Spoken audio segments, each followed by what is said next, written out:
Эфир нашего телеканала продолжит брифинг главы Якутии Айсена Николаева. Узнаем о эпидемиологической ситуации в регионе на 11 часов 15 апреля. Здравствуйте, Айсен Сергеевич. А текущая эпидемиологическая ситуация у нас в республике? Ситуация в республике достаточно напряженная. За последние сутки у нас 3 подтвержденных случая новой коронавирусной инфекции. Один это по Якутску, о котором мы вчера говорили как о находящемся на подтверждении. Этот случай подтвержден у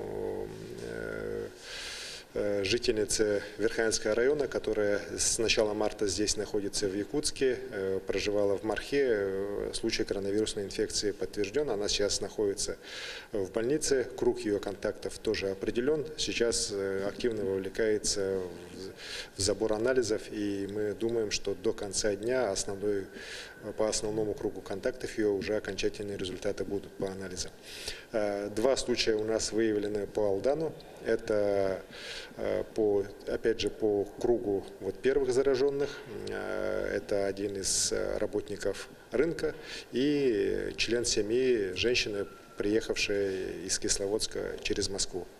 По Ленску новых случаев нет. Вместе с тем у нас там на подтверждении находятся анализы 5 работников Газпром-Добыча-Ноябрьск, которые сейчас находятся в инфекционной больнице города Ленска, и анализы их тоже обрабатываются здесь у нас в Якутске. Также хочу сказать, что вчера Газпром-Добыча-Ноябрьск по нашей просьбе сделал рейс и вывез 23 своих работника, у которых были признаки ОРВИ и возможного коронавируса в Ноябрьск на дальнейшее прохождение ими лечения. Сейчас с «Газпромом» идет работа правительства республики, оперативного штаба для того, чтобы полностью очаг заражения на месторождении был локализован. Вахтовый поселок сейчас находится на строгом карантине, в котором проживает порядка 400 человек. Также в рамках нашей работы подписан и начал действовать мой указ, по которому сегодня все населенные пункты республики разбиты на 3 части. Первая часть – это те наши крупные муниципальные образования: город Якутск, Жатай, Нерюнгринский, Мирлинский, Ленский, Алданский районы, где режим самоизоляции уже был введен. К ним еще дополнительно мы добавили Нижний Бестях и Тикси, для того, чтобы на территории этих населенных пунктов, муниципальных образований все ограничения в целом оставались, но все равно введен ряд уже ослаблений в части работы медицинских организаций, имеющих лицензию. Также по работе специализированных магазинов, отдельно стоящих зданиях. Будут разрешаться работы по Якутску, в частности, и по другим районам автосервисов, автомоек. В целом, еще раз говорю, достаточно существенное ослабление есть. Вместе с тем, на всех этих учреждениях, организациях в обязательном порядке все меры предосторожности, предписанные Роспотребнадзором, должны безусловно исполняться. Проверка их будет проводиться, исполнение этих требований. В случае нарушения учреждения будут закрываться и не допускаться к дальнейшей работе. Поэтому прошу предпринимателей в этой части подходить очень серьезно именно к обеспечению требований по социальной дистанции, по покупателям, по масочному режиму на организациях. Это в первую очередь в ваших интересах.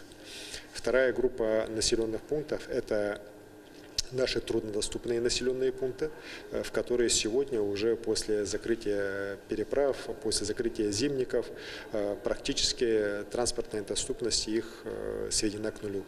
И там природа уже их изолировала. Соответственно, в этих населенных пунктах, это в основном арктические, труднодоступные наши сельские районы, сельские населенные пункты, в них практически мы восстанавливаем обычную уже деятельность, кроме деятельности, связанную с досуговыми мероприятиями, спортивными мероприятиями, большими собраниями общественности.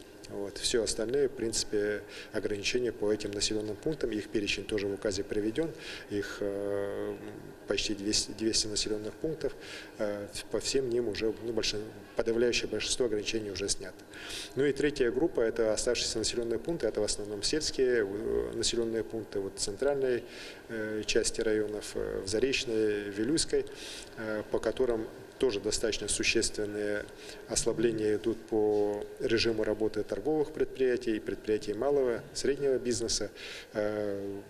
Главное, чтобы, опять же, те ограничения, которые там остаются, они все жестко соблюдались. Это очень важно, еще раз говорю, потому что у нас сегодня случаи коронавирусной инфекции, пусть завозные, но они уже и в сельских районах, в частности и в Горном Улусе, и в Вилюйском Улусе уже зарегистрированы. Поэтому сейчас самое главное – это вот соблюдение режима самоизоляции, режима социального дистанцирования в общественных местах, соблюдение режима работы для тех предприятий, где работа проводится, масочный режим. Это очень важно и это очень нужно. Прошу якутян строго придерживаться тех предписаний, которые сегодня выданы и федеральными органами, и республиканскими органами власти. Спасибо. Спасибо большое. Это был брифинг главы Якутии с информацией по COVID-19 в регионе на 11 часов 15 апреля. Не переключайтесь.